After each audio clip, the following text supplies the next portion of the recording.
Okay, looks like we're ready to go. So this is The Law of Success in 16 Lessons by Napoleon Hill. You can see it's relatively old. It's been around for a while. Nevertheless, people, this is kind of like the Bible of achievement. Napoleon Hill is kind of the godfather of achievement. This is one of the first, if not the first, books put out on how to get stuff done. Okay, done in 16 lessons. And most of these lessons are pretty essential. They've become common knowledge, common sources for people who are achieving in any capacity. It's not necessarily if you want to become rich and famous, or you're an entrepreneur starting a business. And you'll see there's a list in the first chapter showing, who this is geared toward, or to whom this is geared toward. This is an idea that Hill came up with, and he thought to himself, well, there must be some general things that high achievers do, some things in common, right? And thus he came up with the 16 lessons, or 16 commonalities between these high achievers. And we'll take a look at some of the names. Here's a few. Andrew Carnegie, you've heard of Carnegie Hall, right? Henry Ford, Ford cars. There's a personal statement by the author himself. You can get this online. It's in the public domain. Anything that's 80 years and older is in the public domain for public consumption. So you can just type in the title of the text, the book, and type in PDF. That's what I did to get this PDF. I will also put, this is a pretty good PDF. It's all, you got to be careful because people have repurposed this PDF or this text for their own means, for their own financial gain, which is fine. You can actually, anything in the public domain, you could just download it and put your name on it if you want to, but it'd be kind of silly doing that for this book, since so many are familiar with Napoleon Hill's work. So this is kind of the Bible of achievement. Anybody who's worth their salt, or worth their weight in gold, I guess you could say, these days, and even going back decades, go back to the 40s, 50s, 60s, or maybe even back further. Most who are talking about achievement have read this book, right? So there's some of the famous people. There's like maybe 40, 50, maybe 40, 30, 40 people he talked to, right? Henry Ford, Thomas Edison, Firestone Tires, Edison, you've heard of, right? Rockefeller, Schwab is another probably relatively familiar name, in business and also politics. Woodrow Wilson, William Howard Taft down there. Let's see, what else? What are the names you might recognize? Let's see. Eastman, Kodak, cameras, right? Carnegie, there's Carnegie again. Wanamaker, you might have Woolworth. Woolworth was a department store, a huge department store, maybe up until the 80s or so. I don't know. Hubbard, Burbank, some of these names themselves, Theodore Roosevelt. So you can see it's relatively successful people in academia, business, politics, right? And he said, well, there's got to be, he thought to himself, and he's giving credit to these people, right? He thought to himself, well, there's got to be something or some things that these high achievers have in common. And he spoke to them individually and interviewed them and took notes and so on and so forth. Contents of this introductory lesson: power, what it is and how to create and use it; cooperation, psychology of cooperative effort and how to use it constructively. Most of these concepts are commonly used and commonly utilized to improve one's achievement, to improve one's or position oneself in the workforce to be more effective at one's job or one's position, to be able to move up, to have a career, to move up from one ranking position to the next, so forth and so on.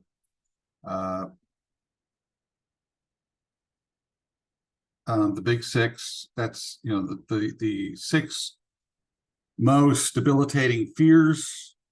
Imagination. I don't know about telepathy. That's one I'm not a particular fan of, right? How salesmen and public speakers sense or tune in on the thoughts of their audience. Again, he's using what does he call it? Vibration.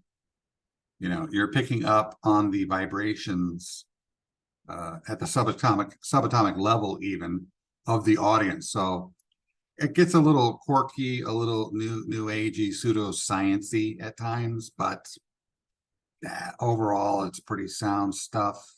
Air and ether, right? Ether, if you go back to classic science,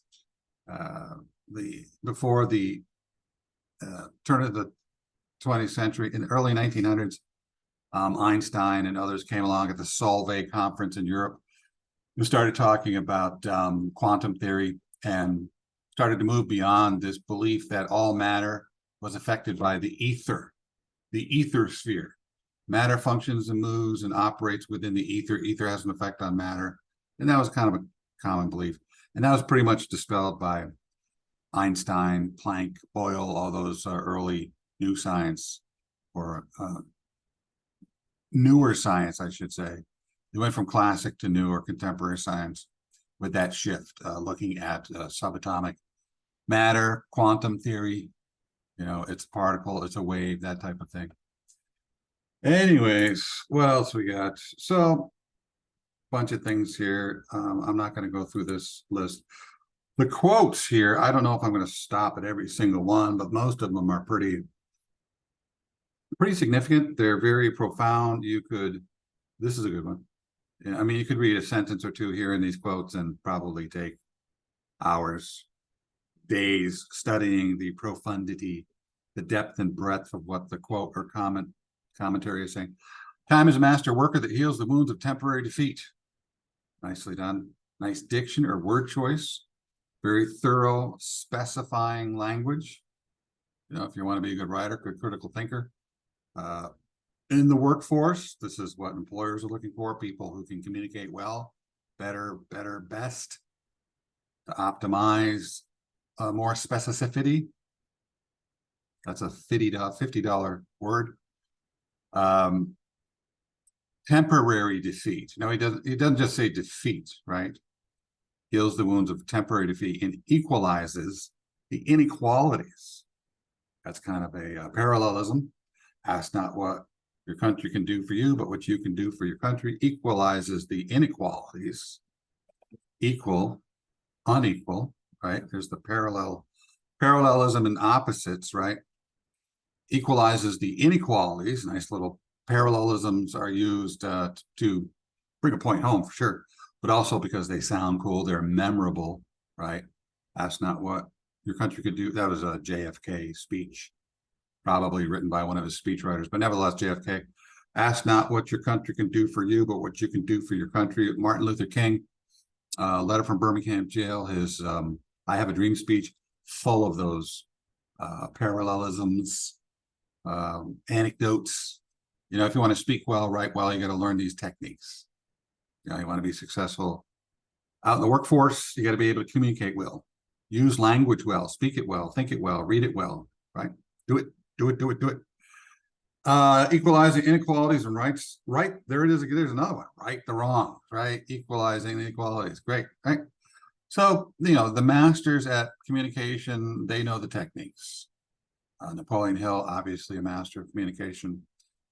JFK, you know, he didn't just have his speechwriters. He was also a good communicator himself, Martin Luther King and others. Law of Success, lesson one, the mastermind, right? You can do it if you believe you can. There's a more contemporary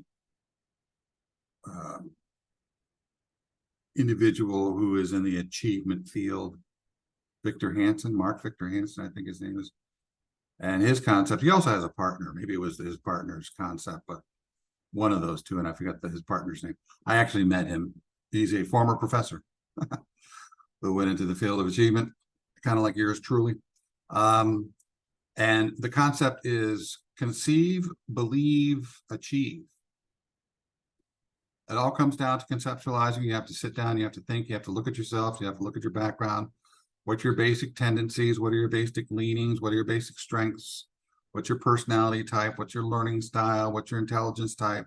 Who are you? See yourself very clearly. Take some nice snapshots and pictures of yourself, who you are. And then, and only then, should you begin to move forward to design some type of methodology or methodologies to make a move on the world for, affecting who you are upon the world in a career, jobs, sequence of jobs, building a career, right? Moving up, growing in responsibility, growing in income, growing in enjoyment, fulfillment. Isn't that what it's all about, right? Learn this stuff, right? This is kind of what's going on here. This is a course on the fundamentals of success, right? Fundamentals. So it's not necessarily just for the high achievers, even though he did interview a lot of high achievers, highly ranked individuals in their particular sector or genre of society, workforce, right? Success is very largely a matter of adjusting oneself to the ever-varying, look at these words, look at this, great stuff, well written. Success is very largely a matter of adjusting oneself to the ever-varying and changing environments of life. And this, imagine that in 1928, and things have even sped up more with the advent of technology, right? I was in the computer field for 4, 5, 6 years. I started out in operations, and I moved into desktop support. Then I moved into programming, mid-range IBM systems, programmer analyst. And one of the reasons I got out is just that there was such a dynamic field, changing and shifting. You could be in software, you could be in communications, you could be in hardware. I was more of a software guy. But even if you were in software, you had a particular niche within that software field, one of the 3 main fields of IT, right? But things are changing. Things changing now. There's always updates, new versions, right? All the time. Not only entirely new softwares and concepts, but more new technologies, right? In various capacities and means. But you also have, once those concepts are developed, there's continuous updates. A new version comes out every 6 months, a year, and the time between new version becomes less and less as the years pass. So the complexity, the dynamic of the work environment, it has changed. And this is almost 100 years ago, right? Ever varying and changing environments of life. So that ever varying and ever changing environment is even changing more and more quickly because of technology, right? Technology, right? Look at social media and the internet and how quickly things are communicated, right? Something happens now, it's on the internet in seconds, sometimes in minutes, right? People know about it. In a spirit of harmony and poise, look at these words: diction, word choice, choosing your words wisely, accurately, specificity. $50 word again. Harmony is based upon understanding of the forces constituting one's environment. Nice verbiage, nice point of view, right? First person point of view there, right? Therefore, this course is in reality a blueprint that may be followed straight to success. A little hyperbolic there, maybe a little overstated. Nevertheless, hey, he's part informer, part salesperson, right? Because it helps the student to interpret, understand, and make the most of these environmental forces of life. Right there alone. That paragraph, you could probably sit there, pick it apart, and to truly understand it. Probably take hours, days, I don't know, weeks, right? So what's good about this? This is what I do in my books when I write a book. I want people to really know, why am I writing this book? Who is this for? What is it doing? Do you want to even waste your time reading this? If this is not you, if you're not interested in this, put the book down. Don't buy it. I don't care. Plenty of people out there who need it. But if you don't need this, if you're not ready, you might need it in the future. You'll never need this.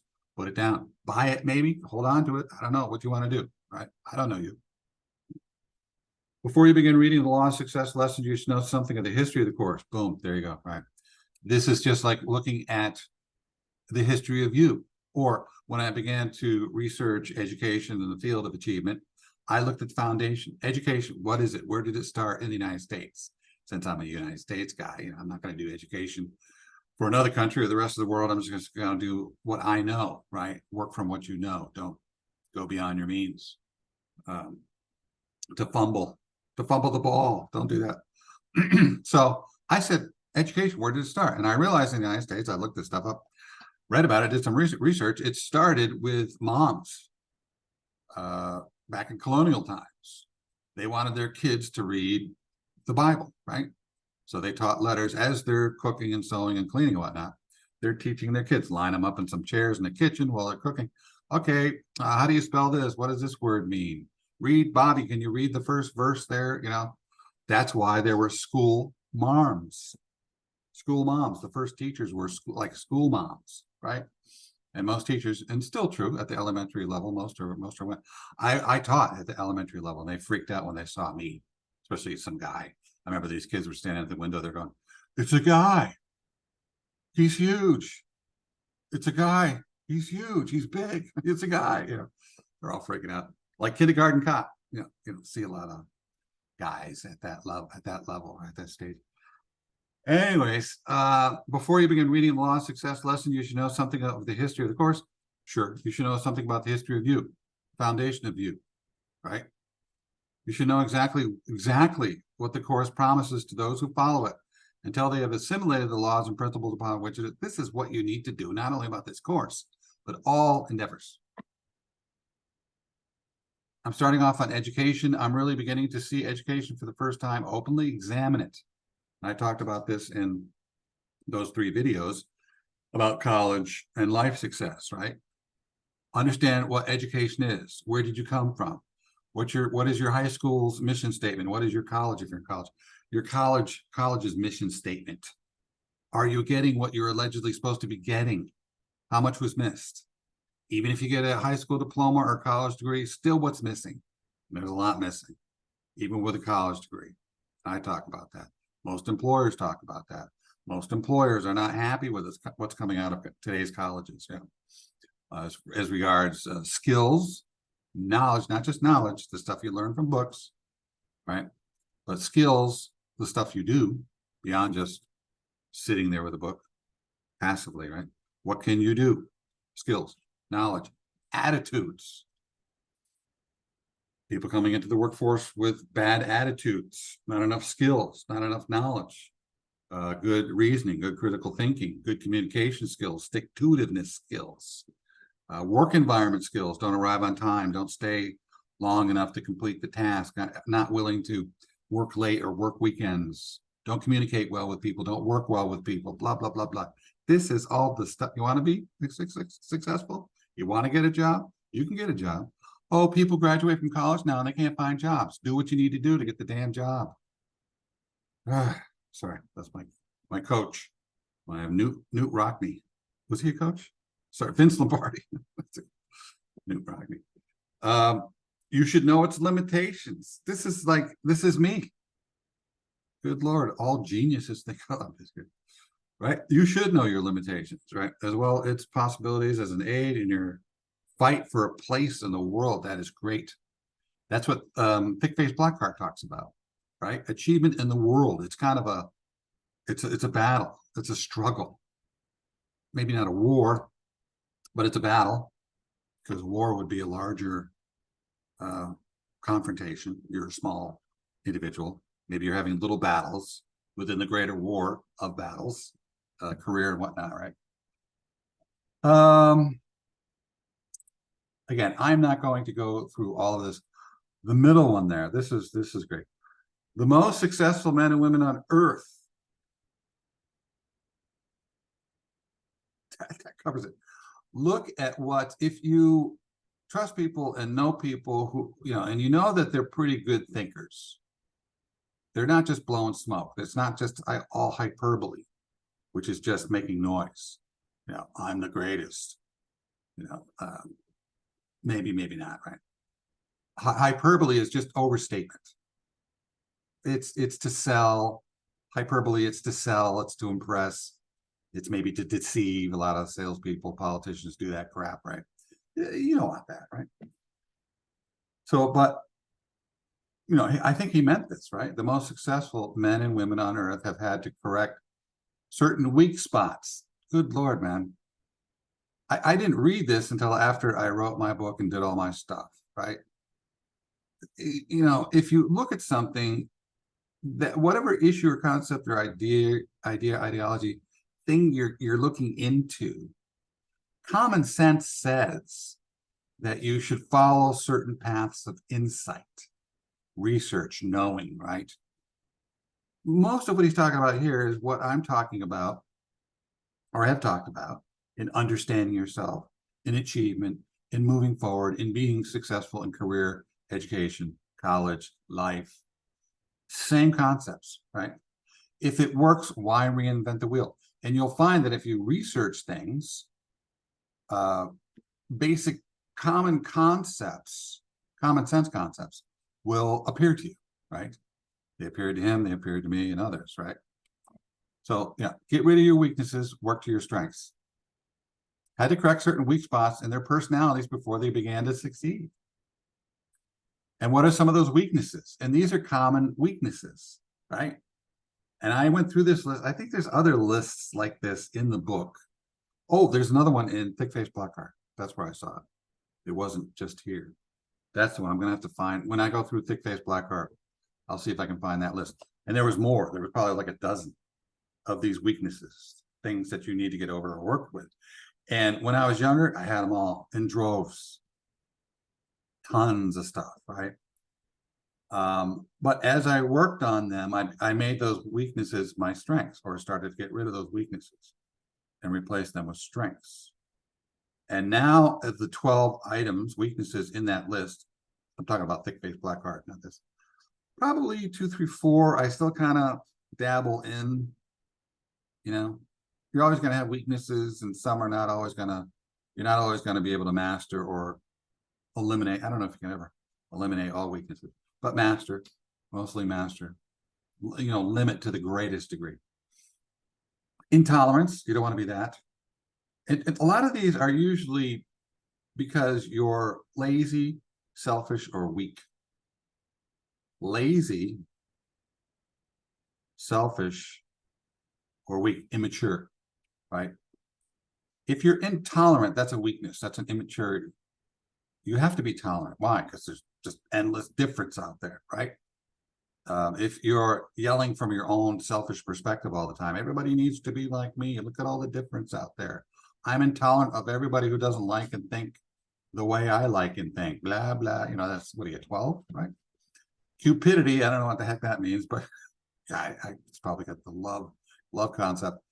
Greed is an immature, selfish thing. Jealousy, immature, selfish. Suspicion, revenge, egotism, conceit. These are basically infantile, immature, selfish, lazy, weak, counterproductive ways of being, weaknesses. Get them out. Go on the internet. If you want to see weaknesses, 80-90% of people out there you'll see have weaknesses. Most people don't work on this stuff. And if you do, you'll rise to the top, right? You'll be at the top of the, you'll rise to the top, the cream, right? The cream rises to the top. You'll be the cream of the crop.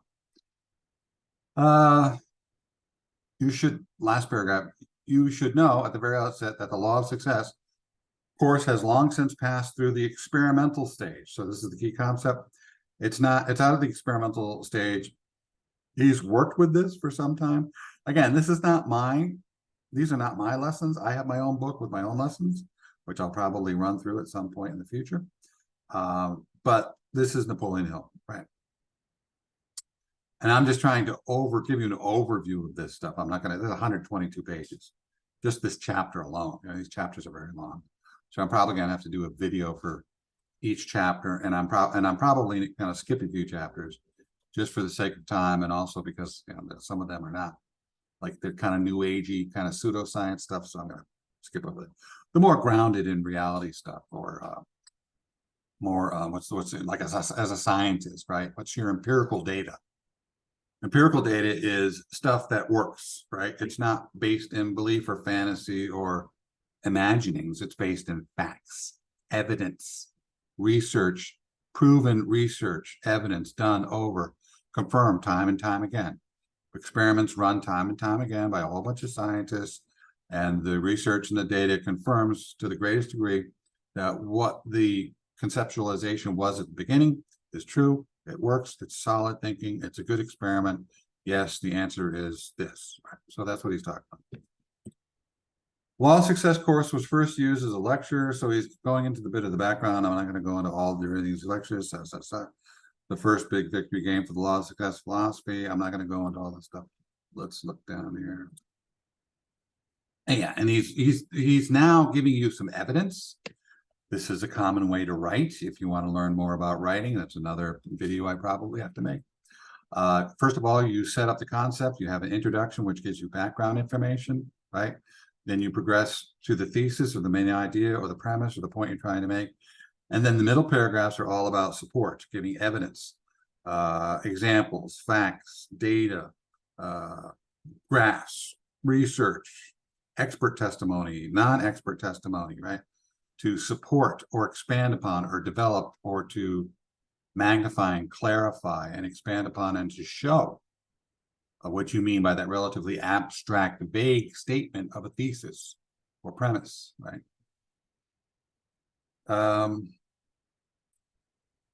You will observe, this is more practical, more concrete stuff that I will read through.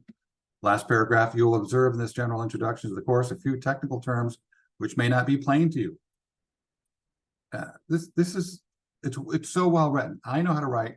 I've written hundreds, 400, 500, 600 articles, 10 books. There's a right way to do things and a wrong way to do things, right? A most correct way to do things and a most incorrect way to do things, and everywhere in between. So he's leaning towards the more correct. I've been teaching writing 23, 4, 5 years, right? So this is well written, I can tell you. The techniques, the flow, the arrangement of his writing and ideas and concepts and points that he's making, well written. You will observe in this general introduction to the course a few technical terms, right? Do not allow this to bother you. Make no attempt at first reading to understand these terms. But this is what you do. The first read through, you probably want to just get the overall concepts, conceptualization. Don't worry about the details. I don't really understand what he's talking about here in this paragraph, a couple pages, whatever. Just get the general idea. Maybe you can mark it, annotate. What does this mean? What does he mean by that? And then just keep reading. And then if you're really interested in learning it, what I did was, in order to learn something, you have to write about it, right? To show that you know it and to show others that you know it. So I sat down with this book and I probably wrote a couple dozen articles, 20, 30, 40 articles on these concepts, you know? And then not only was I able to, I worked hard to really understand them, because if I'm going to write about them, show that you know. That's why the teachers have you write essays. Show that you know, right? I can't have everybody get up and verbally speak to me to show that they know, so it has to be on the page. That's a test. Essays are a test. Do you know? Show me that you know. So I was showing people, and this is what I'm doing now with the videos, show that I know, right? Show people that you know, right? So I sat down and I wrote, I went through this time. Same thing with Thick Face Black Heart. Time and time again, just through it over and over and over, so that you're immersed in it, right? You're swimming in it, you're buried in it. So it's not just kind of some vague, I kind of vaguely know what he's talking about in a general way, which I will forget briefly because I haven't really got into it much or gone over it many times. But if you really swim in it again and again and again, then it becomes a part of you. It's ingrained in you. You know, it seeps into your being. You not only know it, you own it. It becomes a part of you. That's what you got to do with these concepts. That's how important they are. That's how essential they are, right? It's a lot of work. Sorry, you're lazy, selfish, not going to happen, right? Don't allow this to bother you. Make no attempt at first reading. They will be plain to you after you read the remainder of the course. Yeah, so you want to read all the way through, first and foremost. Then if you really want to know it, you probably want to read it a second time, third time, start jotting notes, journal, notebook, maybe start to write little essays or articles, maybe post them online to share with other people. And that way you'll get to know it and you'll also share your knowledge. Isn't that what working is all about? Working is all about taking your talents to Miami Beach, to Long Beach, what is it? To whatever LeBron was doing, to Miami Beach. Take your talents to wherever, right? You will find a newly discovered law of psychology. The law has been referred to as the mastermind. So this is the first look. He's kind of done a general background. Now he's getting into the mastermind, right? If you're engaged in the business of selling, you may profitably experiment with this law of the mastermind. Selling, and he gives this life. Now he gives an example: life insurance, right? And salespeople, buying sales. So he's using. Usually, you present a general concept, thesis, right? This is what you do at the beginning of a chapter or in a book. Overall, each chapter, sub headings in each chapter. Even not each paragraph, but multiple times in the paragraphs, you'll have another sub heading, right? That type of thing. Anyways, I'll talk more about writing at a later time. So, he's developing this idea, right? But if you're engaged in the business of selling, but again, this is not going to apply to you if you're just in sales. It's going to apply to many different people. And you'll see he has an example. Anyways, I got about 100 pages to go, so I got to keep moving forward. No man has a chance to enjoy permanent success until he begins to look in a mirror, for the real cause of all his mistakes, right? A lot of people point out what's funny, and I forget where I heard this, but when you point at somebody, he did it, she did it, they did it, right? When you point, one finger goes out and three come back. Usually that's where most of the blame is here. Something's not working, not necessarily out there, extrinsic, but intrinsic. Something you did, right? Not always, but more frequently yes than no, sadly. Right? I wish it was all out there. That'd be great. Then I could just blame all those people and sit back and relax. It is the personalities back of a business which determine the measure of success the business will enjoy, right? So that's a key concept. There's also a book, oh geez, I got so much stuff. I got way too much stuff that I have to show you, give you. Covey, Stephen Covey, the 7, and I think it's 8 now, 8 habits of highly successful people. It's all about character. Developing character. Do you want to, get rid of the weaknesses? In developing your character, you get rid of weaknesses. Selfishness, immaturity, infantile thinking, laziness, tons of different things. Maybe a dozen. Most people have a good 10 or 12. I use this wheel, the wheel of life. What are the 10 things you want to focus on in life? What are the 10 priorities? If you don't know, give me 5 or give me 4, and then build from there, right? And usually, in order to achieve those priorities, there are certain things you have to get rid of. Weaknesses. Me, one of the first things I had to get rid of, I was super shy.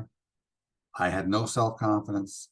If I was confronted, I'd just crawl under a rock, run away, hide in the basement.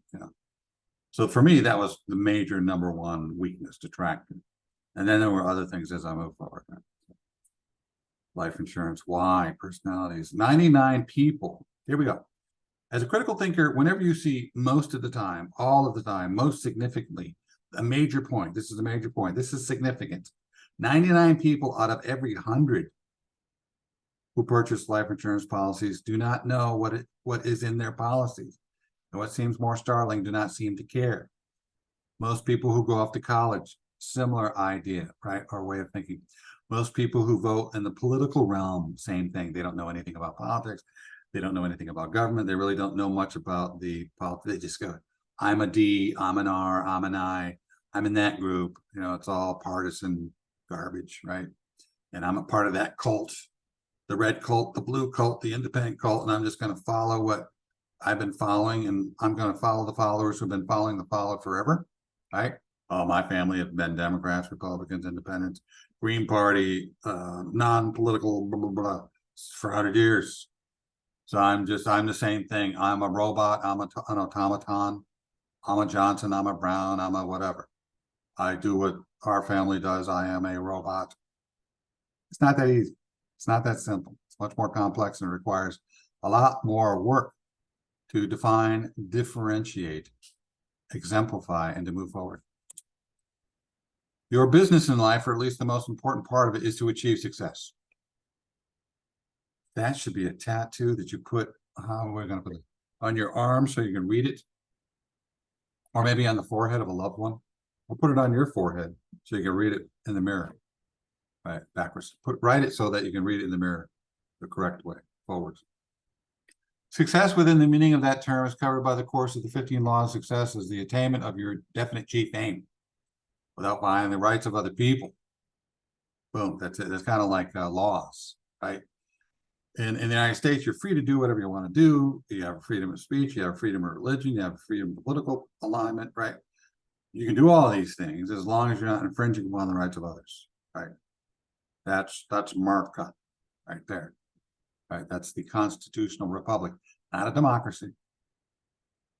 It is democratic where the people vote. It's for the people, by the people. That's kind of how we vote. But the way in which our government moves forward politically is through a constitutional representative republic. We don't make all the decisions. We elect people at the local, state, and federal level to make decisions for us. If it was a democracy, we would all be making all the choices. 330 million of us. Each time there was a choice to be made, would all vote and make a choice. Each time there was something that needed to be decision that needed to be made, locally, local, state, federal. Right? That's crazy. That's why we have representatives. Know this stuff. Do you live in the United States? Are you alive? Do you have a pulse?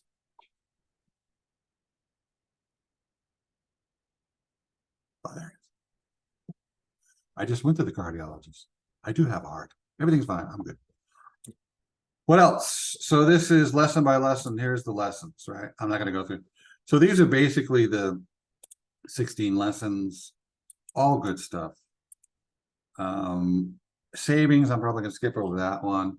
And some aspects are parts of some of these, but you need to have a definite goal, chief aim, self-confidence. I can tell you from personal experience, that was one of my major weaknesses. That was a foundational, fundamental, can't move forward, can't think, can't breathe, can't get out of your basement, out of your own way until you get that. Some people have more of it than others. Some people are at a major deficiency. I was probably at 0 level. I needed to get at least up to a 70 percentile. I was at like a 0, nothing. I didn't have a pulse. I didn't have a self-confidence pulse, right? So it took a long, long time, a lot of work, a lot of struggle, a lot of difficulties, a lot of fear, getting over fears, standing up in front of people, doing stand-up comedy, giving talks, lectures, speeches in front of 5, 10 people, dozens, hundreds, thousands. And of course, then after a while, that weakness becomes a strength. Initiative and leadership, essential. Everybody needs to be a leader. I don't care who you are. Do you have family members? Do you have friends? Do you have coworkers? Everybody looks at you. You know, everybody's looking at you. Internet, right? Imagination, that's essential to problem solving in your own realm of achievement in the workforce. Enthusiasm, got to have that. Life is long. How are you going to spend 30, 40, 50 years or more doing something if you're like, I'm just doing this because that's what my parents do. That's what my parents said. That's what my president said. That's where the hot jobs are. That's where the money is. Yeah, but I don't like any of that stuff. And after a few months, I've seen people go like 3, 6 months and then they quit, do something else because they didn't have enthusiasm. So much missing. Self-control, doing. Oh, this is great stuff. Great stuff. If you must slander someone, slander is spoken, libel, written, slander, spoken. There's a song by Paul Simon, libel, slander.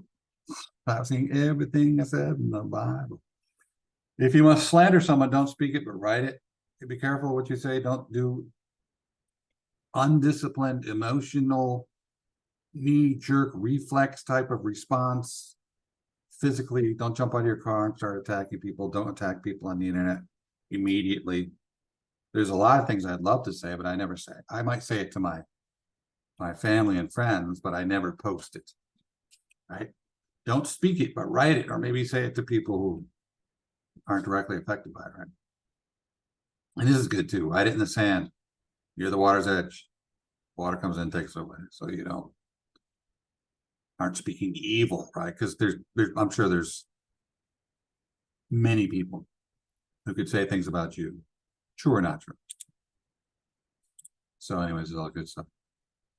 When you have mastered these 15 laws and made them your own, as you may do within a period of from 15 to 30 weeks, that's about right. So that's what, 4 to 8, a year, 6 months to a year. That's all right. You'll be ready to develop sufficient personal power. You haven't mastered it in that time. To master any of this stuff, it's going to take a long, continuous, concerted, focused effort. I can tell you from personal experience, right? What else we got? Goes into power growing out of organized knowledge. Power is one of the 3 basic objects of human endeavor. Power is of 2 classes, that which is developed through coordination of natural physical laws. There are 2 major methods of gathering knowledge, namely by studying, classifying. So he's going into the details. This lesson, again, I'm not going to teach this lesson. This lesson deals mainly with the ways and means of studying the facts and data gathered and classified by other people. Yeah, so a mastermind, just to kind of cut to the chase, a mastermind, you don't necessarily have to have a formalized mastermind like what he's talking about here. Maybe if you're trying to move forward in business as an entrepreneur, as somebody in a very, very highly serious endeavor, blah, blah, blah. But if you're just trying to, get off on the right foot in your career at a beginner's level, it's good to have people to support you. People who have good character, good work habits, do well at something, achievers, high achievers, right? People you know, people you don't know. And they don't necessarily have to be people that you associate with or talk to every day. I'm constantly listening to people online, videos of people who are very insightful and understanding that they could be, you don't even talk to them or know them, but you're garnering or picking up knowledge or insight from these people or individuals on a regular basis. They could be a part of your mastermind, or maybe people you know, or maybe people you want to know. You befriend online. Online is a great opportunity. Go to LinkedIn, where there's more serious people rather than Instagram or Facebook or whatever. People who are more serious about achieving. I always tell people, if you want to put yourself out there in a career capacity, go on LinkedIn, start socializing and rubbing elbows, connecting to people of like minds, or it doesn't even have to be people in the same field or profession. I have people from all over the place. I just connected with somebody who's in fashion. Look at me, believe me. I know nothing about fashion, but very insightful person. Right? So anyways. Oh, now he's going to the molecules, atoms, and electrons. So now it's kind of getting into that pseudoscience stuff, right? Don't be afraid. I'm going to skip over some of that. Don't be afraid of a little opposition. Remember that the kite of success generally rises against the wind of adversity. Great stuff. Very pithy, insightful, profound statement. And this is what he does throughout the book. And Qingning Chu says the similar thing. High achievement, life, greatness is not made through comfort. You have to have moments of difficulty and friction, and be able to work through that friction to strengthen yourself, to improve yourself, to pull from within weaknesses, or pull from within strengths that you need to practice pulling out, working with, right, to develop. That's why you get out of your comfort zone. Do a lot of stuff that makes you uncomfortable. I've done tons of stuff. Getting up and doing stand-up comedy for 6-7 years. I hated it. Pretty much every minute of it. Never a pleasure. Never a joy. Well, I don't want to say never, because I did have really good nights, but Very, very, very, very, very, very, very difficult. A lot of times I went out to do some stand-up and I just went home. I got the, oh, no, no, no. And after a while, I did that less and less and less. I got pushing, forcing, pushing. Come on, damn it. Do it. Do it. Do it. Through the science of chemistry, I had 4. So he's now going through a lot of this. Yeah, here it is, the vibrating fluid of matter. So I'm not going to get into that. As the rate of vibrations per second increases above that which is sound, they begin to manifest in the form of heat. So now he's getting into science, kind of some pseudoscience stuff. Here's your air and ether. I talked about ether already. I'm just going to skip through that.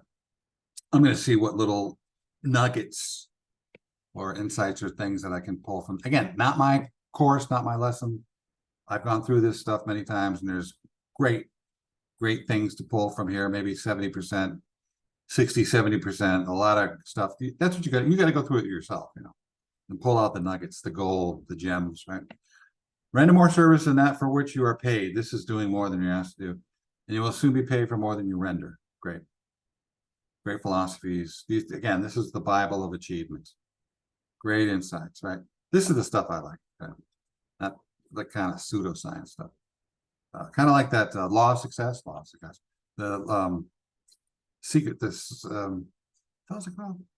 Secret Grace, the Great Secret, the secret, maybe it's called the Secret. It came out 20 years ago or so. The Secret, I think, is what it's called. It was a book, and then it was made into a movie or a documentary or a film. And it's about law of attraction. The Secret, yeah, I think it's just called The Secret. Law of attraction, kind of based in Napoleon Hill stuff, right? Where you visualize, you have a vision board, right? I want you create a vision board. You tape or stick all these pictures on your vision board. You know, what's the perfect spouse? What's the perfect family? What's the perfect house? What's the perfect job? What's the perfect income? Perfect place to live. And you have a vision board, and you think about it. I want a Porsche. Pull on it, you know, envision, visualize that Porsche, visualize success, visualize that house, that perfect job, that perfect spouse. You keep thinking, meditating on it, and it will come. It will appear one day. I want a bike, a bicycle, whatever is. Some truth to it, maybe, but kind of hokey, to be honest. That's why it rose and fell. Now you hear nothing about it. The Secret. I'll have to look it up.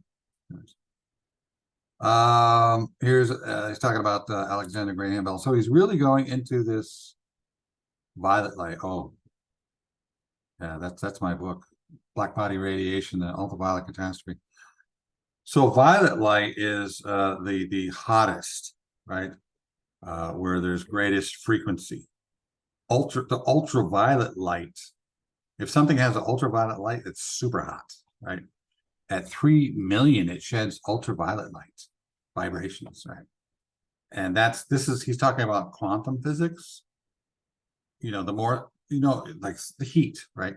Everything has heat. Everything, like basic particles or subatomic particles or atoms, all have electrons that are going around mc squared, right? Mass times the speed of light squared. What's moving at the speed of light? Electrons around all the atoms, right?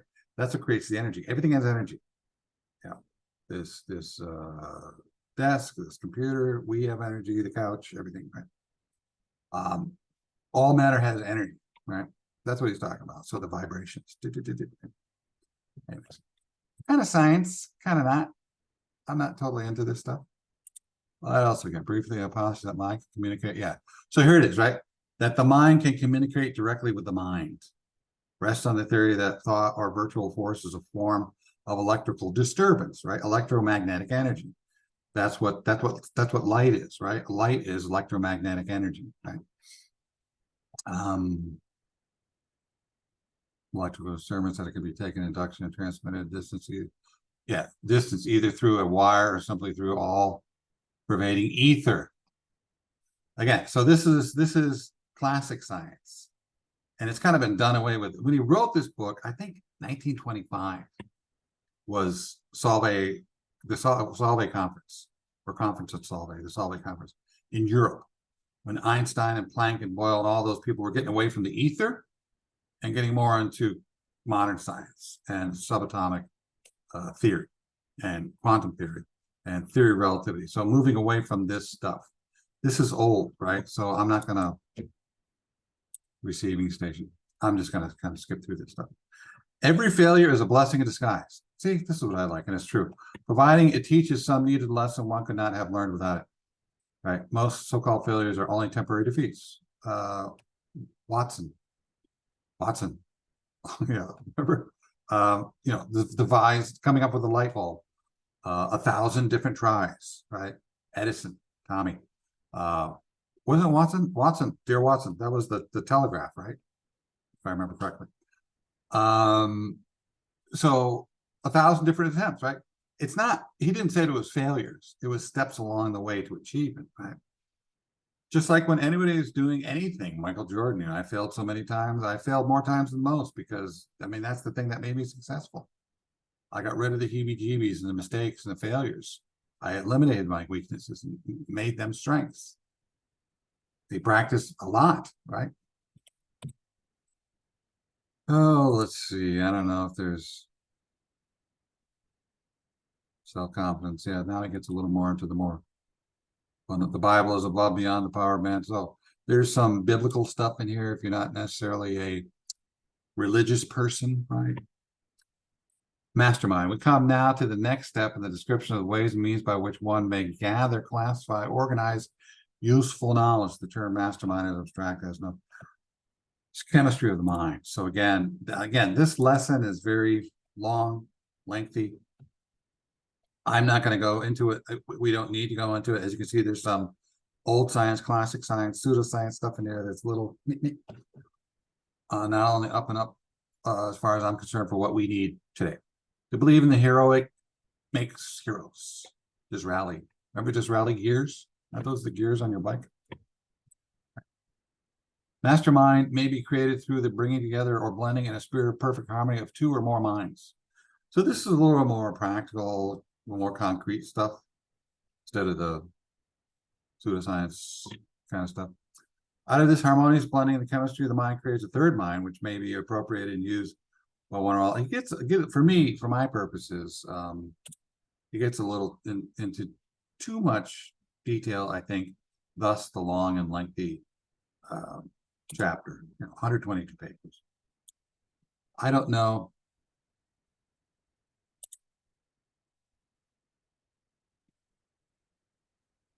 Go back now to the definition of a mastermind, a mind which grows out of the blending of coordination of two or more minds in a spirit of perfect harmony. You will catch the full significance. There are people, if you're interested, there are people online who have done much more with this than I have. If you're interested in looking at this from somebody who knows it better than I do, again, it's not, I don't think it's applicable, but if you're interested, maybe you're interested, you can kind of find others out there who have adapted this and kind of used it, borrowed it, put it into modern terms, abbreviated it, given more of an overview and instead of all the detail here, right? If you do not believe in cooperation, look what happens to a wagon that loses a wheel. This is working well with others, having a pleasing personality. That's all great stuff. The really great leaders of the world, however, have been provided by nature with a combination of mind chemistry, favorable as a nucleus of attraction. There it is. See? Law of attraction. Napoleon was a notable example of a man possessing the magnetic type of mind, and so forth and so on. I'm not going to go through mind chemistry and economic power. Courage, I'm actually more interested in these quotes. Courage, what I might do, I have a book of quotes, and I don't know how many of these I put into that book, but you could probably pull out 80-90% of these and just kind of go on over them in a summer on a regular basis to kind of instill great concepts of achievement into your thinking patterns, right? Courage is the standing army. Oh, this is a good one. Yeah. Courage is the standing army. Notice it doesn't say attacking army. Standing army, like in early America, there were standing armies. The British brought in standing armies, not to attack, but to protect, right? Allegedly, right? Kind of like policing, guard, right? To police. Courage is the standing army of the soul, which keeps it from conquest, pillages, and slavery. That's great. right? So if you want to do something, you have to have some courage. You can't just always be weak and work to the weakness, or like when I was younger, I would just run away from problems. You can't do that. All right, life isn't set up for you to do that. If you do that, it's not going to go well for you. You're not going to achieve much or be happy or self-satisfied or find fulfillment. It should be pretty obvious why, but that's a great quote. Mr. Ford, now he's bringing in Ford and Edison and Firestone, so he's developing his ideas. But it is not generally known, it is a grave doubt if these three men themselves know it, that there exists between the three men a bond of harmony which has caused their minds to become blended into a mastermind, which is the real source of the power of each. And Ford was a great user, not misuser or abuser, but a user of other people. He was often asked questions. He goes, I don't know. This is why I hire smarter people than you. So he was a great organizer and collector of individuals who could do the things that he couldn't do, understanding your shortcomings and limitations. Ford was great in that way. I don't know that much about Edison. Was kind of a more of an independent entity, I guess. Firestone, I don't know much about that individual. But anyways, what else we got? The process of mind, a lot of those. Men cease to interest us when we find their limitations. Familiarity breeds contempt, right? You're a fanboy or a girl of somebody. Oh, that person's amazing. And then maybe you get to start to know that person or find things out about that person. Eventually you go, ew, they're human. They're fallible. And they're not exactly the God or goddess I set them up to be in my mind, right? The only sin is limitation. As soon as you once come up to a man's limitations, it's all over with him. That's great. Oh, that's Emerson, not Keith Emerson. That was Emerson, Lake and Palmer. Emerson, the poet, the writer, philosopher. Perfect harmony, first or last. What else we got? I think I'm pretty much done. Just gonna hit up on these quotes. You cannot become a power in your community nor achieve enduring success in any worthy endeavor undertaking until you become big enough to blame yourself for your own mistakes. That's another concept I've heard. Become bigger still. Not an ego or arrogance or stupidity, but build yourself up, right? Limit your weaknesses, build your strengths, right? Become bigger than your problem. Enlarge yourself, right? In that sense, I think that's what he's NH is talking about here, right? Unquestionably, the biggest asset that Henry Ford has or had is his own brain. Next to this will come the brains of the immediate circle of associates, for it has been through coordination of these that the physical assets which he controls were accumulated. That's kind of what I was talking about, right? How does it go? What's the statement? Some of its parts are greater than the individual parts, right? That type of thing. I don't know. Never in the history of the world has there been such abundant opportunity as there is now for the person who is willing to serve before trying to collect. Well, if that was true in 1928, imagine what's going on now, right? There's much more opportunity now than there was back then, because communication was limited, understanding, knowledge, knowledge base, prevalence of knowledge, information age. We're not only in the information age, we are in the consultation or consulting age, the age of advice or advisory age. What else? A man is half whipped the minute he begins to feel sorry for himself. There you go. Get rid of your weaknesses. Or to spin an alibi with which he would explain away his defects. You can't do that, right? There's a movie called Scent of a Woman. And who's the actor? He's an old head. I think he's older than that. He's like 70 by now. It'll come. It's not coming. But anyways, It'll come to me in a second. And it almost came to me. The problem is you try to focus on it and it slips away, right? So anyways, he's a colonel in the army. He plays a colonel in the army, and he's lost his vision because he did something stupid, right? And his stepdaughter and his son are going away for the weekend. He lives in a house in the back of their house because he's basically incapacitated. He can't do anything for himself, right? So he needs somebody to babysit him, and he's going to go into town. Allegedly, they think to have fun, but he's going to kill himself because he's super depressed, right? And this young kid of about 20, college kid, right, starts to protect him and put himself in harm's way. He's got a gun. He goes, no, put the gun down. He stands right there with a gun in his face.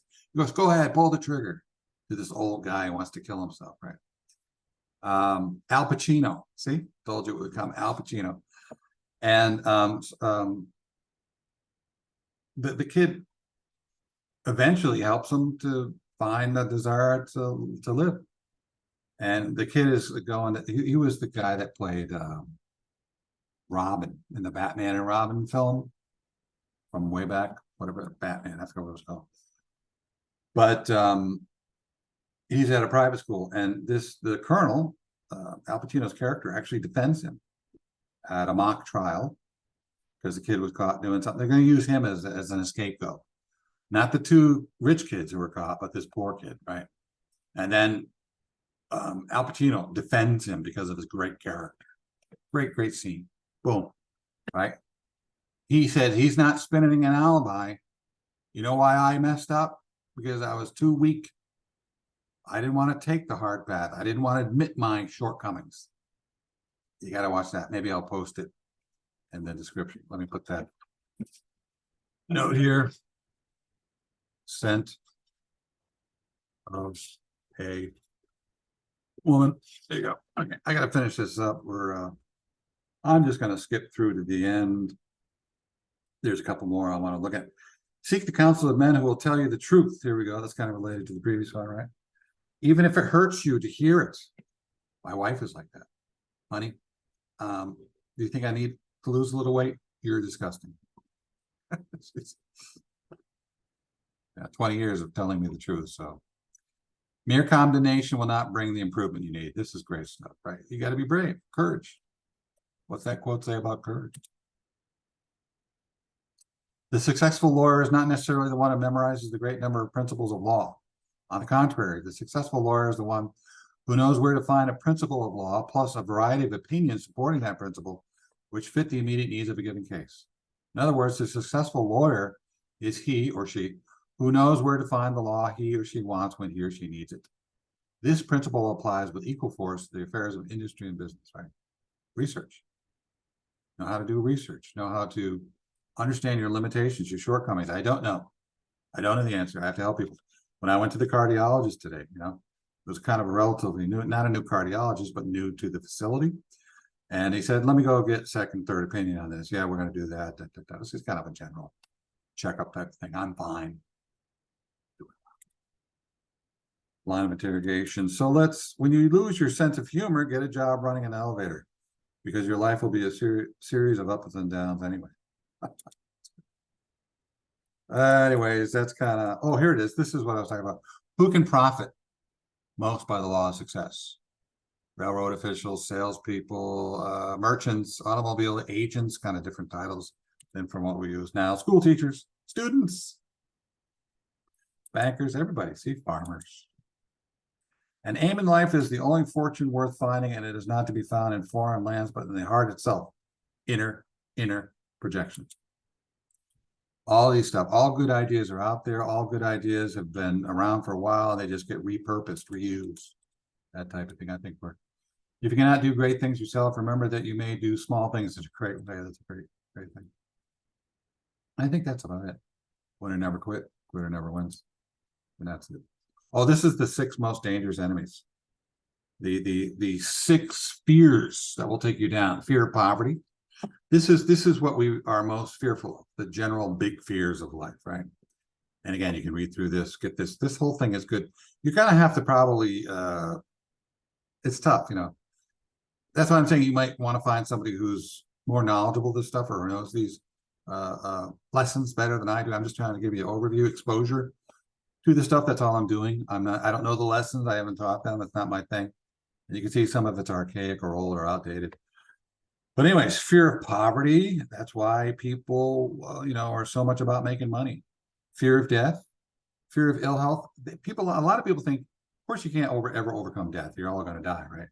But you can, if you have enough money, you won't be poor. Maybe you can get yourself out of ill health if you have enough money, right?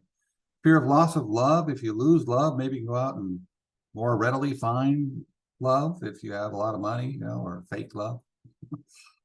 Fear of old age. I don't know what you can do about that. If you live long enough, you're going to get old. Fear of criticism. And I think that's why people make or belittle older people. There's an old head, old man, right?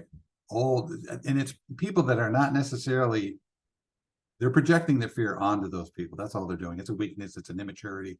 It's an infantile, mocking, stupidity, ridiculous, foolish type of way of thinking. Don't be that. No, that's gross. Have some respect for yourself and others, regardless of the age or the capacity or whatever they contain or entail. Fear of criticism, right? So again, these are all good things to go over, and that's the end. The next one is the lesson, definitely achievement. Some of these chapters are definitely shorter, so that's good for now. We will move on, and we'll see you later. Be good to humans.